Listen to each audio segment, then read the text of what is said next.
pleasant day to each and everyone. I would like to share with you the association between two variables measured in a nominal scale, chi-square distribution. This is written as chi-square, the Greek letter, pronounced as chi. The values of a chi-square distribution are denoted by the symbol chi-square, just as the values of the standard normal distribution and the t-distribution are denoted by g and t respectively. The square distribution has one parameter only. This is called degrees of freedom. The shape chi-square distribution curve is skewed to the right for a small degrees of freedom or df and becomes symmetric for large df. The entire chi-square distribution curve lies to the right of the vertical axis. The chi-square distribution assumes non-negative values. Finding the value of chi-square from the table. If we know the degrees of freedom and the area in the right tail of the chi-square distribution curve, we can find the value of chi-square from the table. Example, find the value of chi-square for 7 degrees of freedom and an area of 0.10 in the right tail of the chi-square. Find the required value of chi-square. We look at 7 in the column for df and 0.10 in the top row in the chi-square table. The required value is given by the entry at the intersection of the row 7 and the column of 0.10. This value is 12.017. So this is now the square distribution table with the df7 and the area of 0.10. We have this value 12.017. Goodness of fit test. Test the null hypothesis that the observed frequencies of an experiment follow a certain pattern of theoretical distribution. It is called a boldness of fit test because the hypothesis tested is how good the observed frequencies fit in a given pattern. To make test of hypothesis about experiments with more than 2 possible outcomes or categories, such experiments is called multinomial experiments, which possesses 4 characteristics. We have to take note that the binomial experiment is a special case of a multinomial experiment. A multinomial experiment has these characteristics. 1. It consists of n identical trials. So we call it as repetitions. 2. Each trial results in 1 key possible outcomes. We call it also as categories, where k is greater than 2. Number 3, the trials are independent. Number 4, the probabilities of the various outcomes remain constant for each trial. Example of multinomial experiments. Example 1. An experiment of many rolls of a die. It consists of many identical rolls. We call it as trials. Each roll results in one of the 6 possible outcomes. Each roll is independent of the other rolls, and the probabilities of the 6 outcomes remain constant for each rule. Example 2. Suppose we select a random sample of people and ask them whether or not the quality of American cars is better than that of Japanese cars. The response of a person can be yes, no, or does not know. The response of a selected person is independent of the responses of its persons. Given that the population is large, the probabilities of a person belonging to the three categories remain the same for each trial. In example 1, involving the experiment of many rolls of a die, we may test the null hypothesis that the given die is fair. The die will be fair if the observed frequency of its outcome is close to 1/6 of the total number of rolls. In example 2, involving the opinions of people on the quality of American cars, suppose a survey was conducted in 2020, and in that survey, 41% of the people said yes, 48% said no, and 11% said do not know. We want to test if these percentages still hold true. Suppose we take a random of 1,000 adults and observe that 536 of them think that the quality of American cars is better than that of Japanese cars. 362 say it is worse, and 102 have no opinion. The frequencies 536, 362, and 102, these are called observed frequencies. These frequencies are obtained by actually performing the survey. Now assume that the 2020 percentages are still true, which will be our null hypothesis.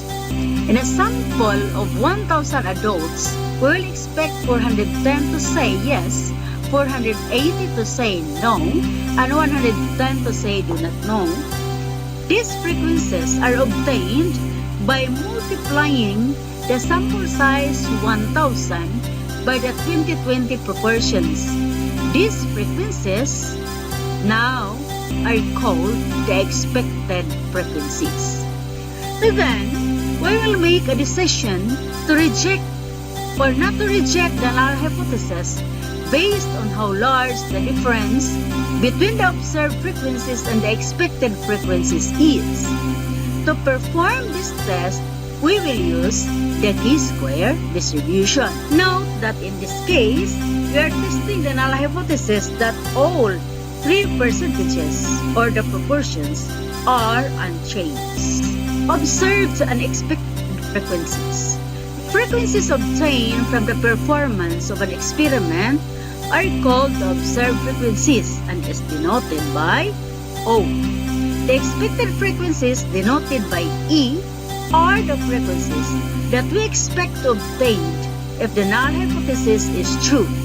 The expected frequencies for a category is called E equals NP, where N is the sample size and the P is the probability that the element belongs to that category if the null hypothesis is true.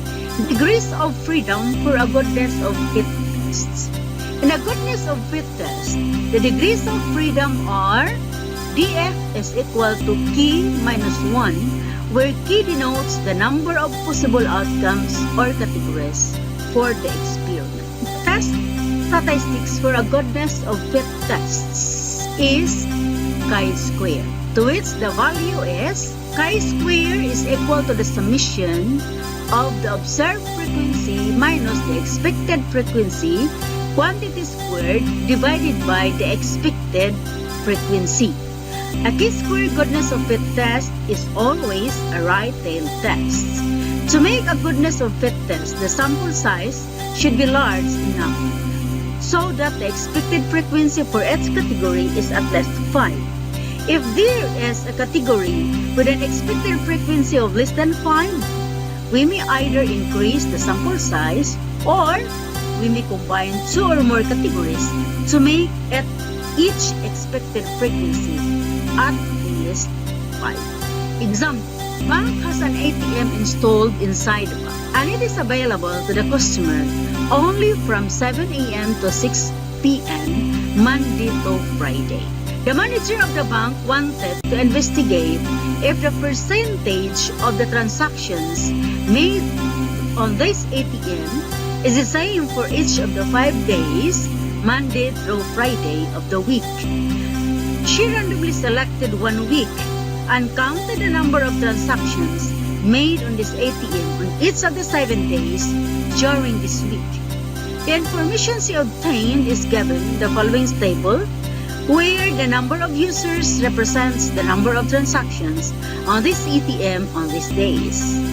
For convenience, we will refer to these transactions as people or users. So these are the results of the data gathered.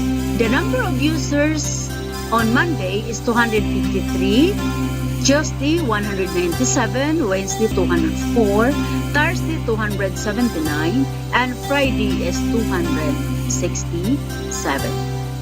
At the 1% level of significance, can we reject the null hypothesis that the proportion of people who use this ATM each of the 5 days of the week is the same? Assume that this week is typical for all weeks in regards to the use of this ATM. We have here the solution, the null hypothesis. The proportion of people using the ATM is the same for all 5 days of the week, while the alternative hypothesis, the proportion of people using the ATM is not the same for all 5 days of the week. The proportion of people using this ATM is the same for all 5 days of the week, then 0.20 of the users will use this ATM or any of the 5 days of the week. Let P1, P2, P3, P4, and P5 be the proportions of people who use this ATM on Monday, Tuesday, Wednesday, Thursday, or Friday respectively. Then, the null and alternative hypothesis can be written as, for null hypothesis, P1 equals P2 equals P3 equals P4 equals P5 is equal to 0.20. Well, our alternative hypothesis here can be stated as at least 2 of the 5 proportions are not equal to 0.20. Step 2. Use 0.01 level of significance. Test 3. The test statistics. Because there are 5 categories, that is, 5 days on which the ATM is used, this is a multinomial experiment. Consequently, we use the chi-square distribution to make the tests. So we have here the critical region. Reject its null if the chi-square is greater than at 0.01 level of significance, DF4 equals to 13.277. Fourth step, calculate the value of the test statistics. We have here the category: Monday, Tuesday, Wednesday, Thursday, and Friday. In the observed frequency, we have for Monday 253, Tuesday 197, Wednesday 204, Thursday 279, and Friday 267. Then we have here the hypothesized value of the proportion, that is 0.20 or 20%. To get the expected frequency, we have to add all the observed frequency, and that is equal to 1,200 multiplied to the NP, or the hypothesized value of 0.2, that will be equal to 240. Then for the observed frequency minus the expected frequency, we have here 253 minus 240, that is equal to 13. The square of 13 is 169. 169 divided by the expected frequency, that is 240, that is equal to 0.704. The same process, the same calculation for the rest of the days. Then, to get the chi-square, we just add the values of the observed frequency minus the expected frequency divided by the expected frequency, that is 0.704 for Monday, 7.704 for Tuesday, then 5.4, 6.338, and 3.038 for the rest of the days, equal to 23.184. Step 5. Decision. Since the value of the test statistics is 23.184, is larger than the critical value of 13.277, then we reject our null hypothesis. The proportion of persons who use this ETM is not the same for the 5 days of the week. In other words, we conclude that a higher percentage of users of this ETM use this machine on one or more of these days. Test of independence. In a test of independence for a contingency table, we test the null hypothesis that the two attributes or characteristics of the elements of a given population are not related, that is, they are not independent, against the alternative hypothesis that the two characteristics are related, and that is, they are dependent. We also use the chi-square distribution. Example, we may want to test if the affiliation of people with uno, dos, and tres partes is independent of their income levels. Example, we may want to test if there is an association between being a man or a woman and having a preference for watching sports or soap operas on television. Just based on the chi-square distribution. A contingency table or two-way frequency table is a table in which frequencies correspond to two variables. One variable is used to categorize rows, and the second variable is used to categorize columns. They are frequently used to analyze survey results. So we have here the example of contingency table. So this is about the preference of music, classical, pop, rock. So these are the observed frequencies. Example of test of independence. A doctor who knows that hypertension depends on the smoking habits can tell his smoking patients what they should do.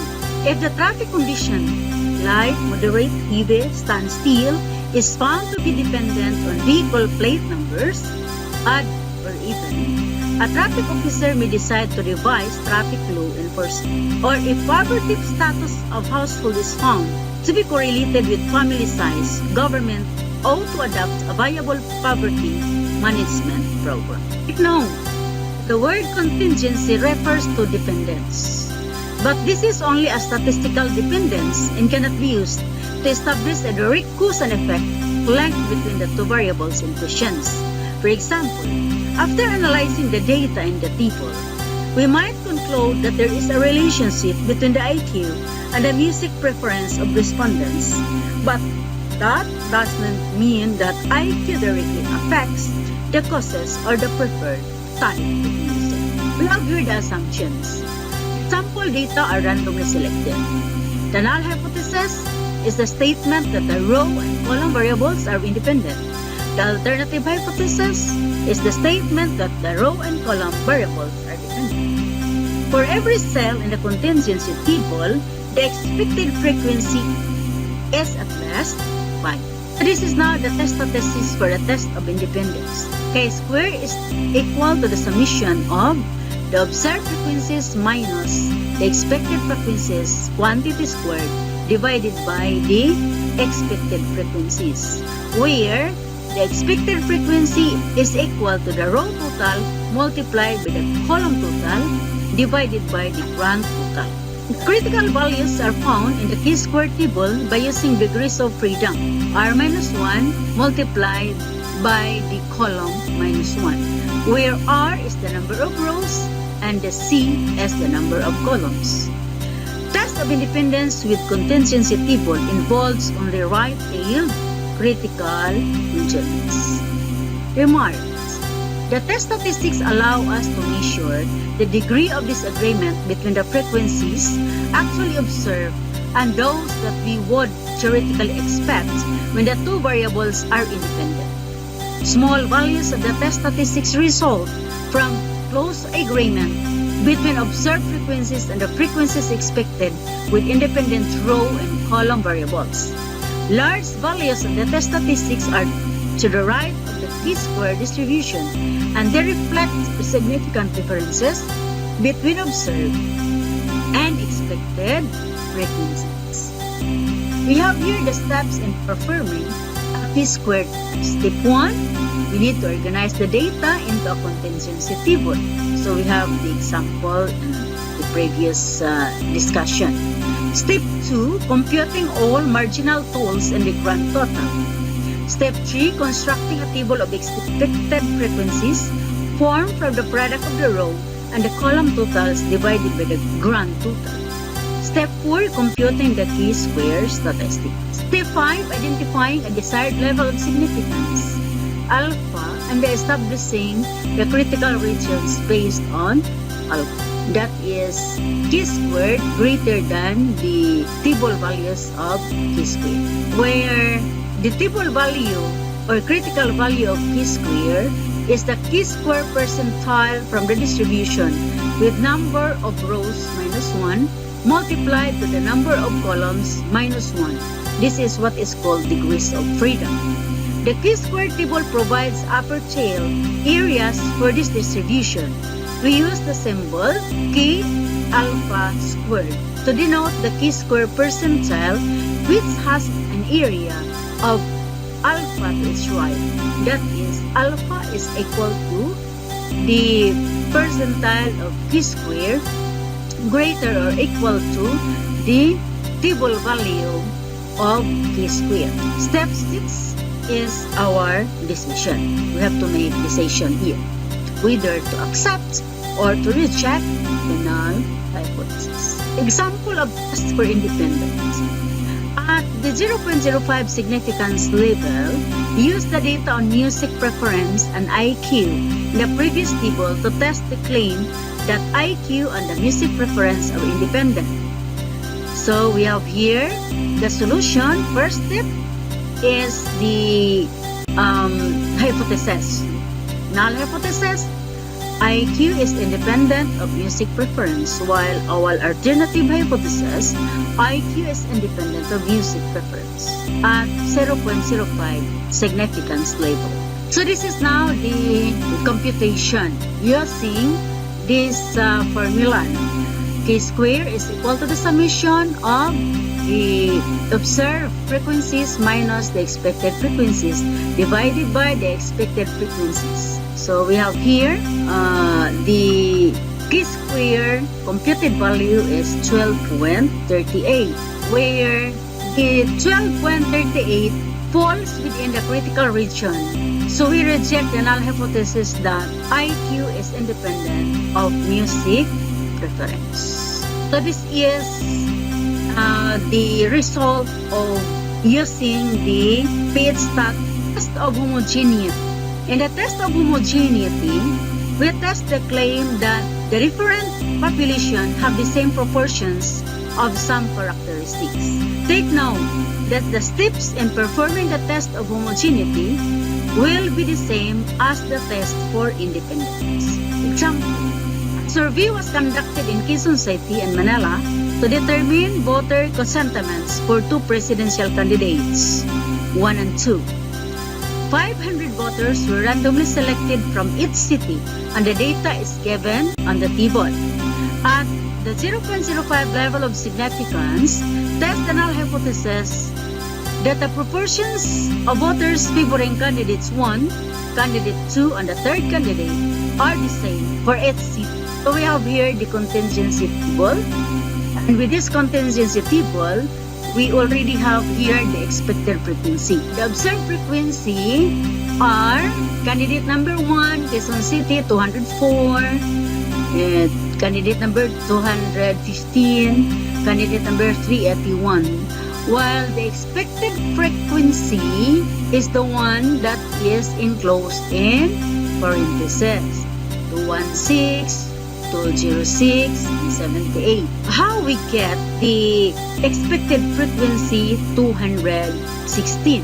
What to do is just to multiply 500 and 432 divided by 1,000. So we have 216. 500 multiplied by 412 divided by 1,000. So we have 206. 500 multiplied by 156 divided by 1,000. Then we have 78. Same is true with this column. 500 times 432 divided by 1,000. So we have 216. 500 times 412 divided by 1,000. Then we have 206. 500 multiplied by 156 divided by 1,000. Then we have 78. That is how to get the expected frequencies. So we have here the solution. Let P1, P2, and P3 represents the true proportions of voters favoring candidates 1, 2, and 3 respectively.